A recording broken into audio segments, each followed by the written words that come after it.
opening cinematic for Cataclysm is basically a disaster movie. Every shot had some sort of destruction or some sort of force or some sort of earthquake or wave or something going on. Having all these sets that we got to pull apart, I thought, well, that's just going to be easy. And I was wrong.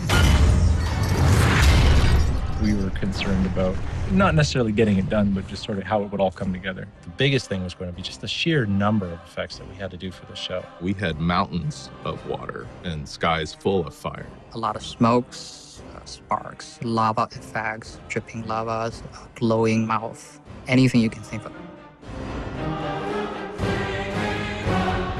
One of our bigger jobs was just deciding what lands we were going to break. The wonderful thing about working on something like World of Warcraft is you have a very established set of environments. Every environment piece that we saw in the foreground and a bunch in the background had to be destroyed. So it was a kind of an environment-driven production rather than a character-driven production. It's a lot different than animating characters, but it doesn't mean that you can't put a lot of character into it. We went through a lot of iteration to capture the essence of those places, but also ground them in this sort of heightened reality.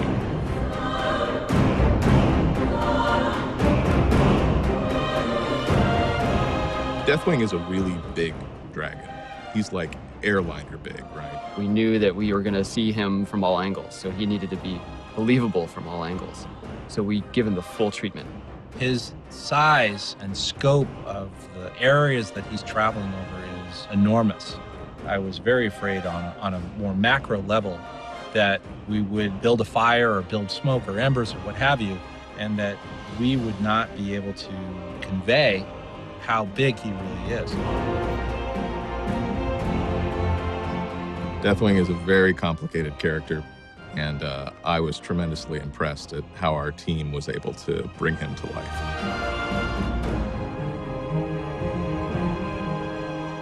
There's a really intense prospect trying to make all that work. In the end, it's really the best way that we need to tell the story. It turned out to be a fun project just to have modeling build all these crazy sets and then set it up so animators could tear it to the ground.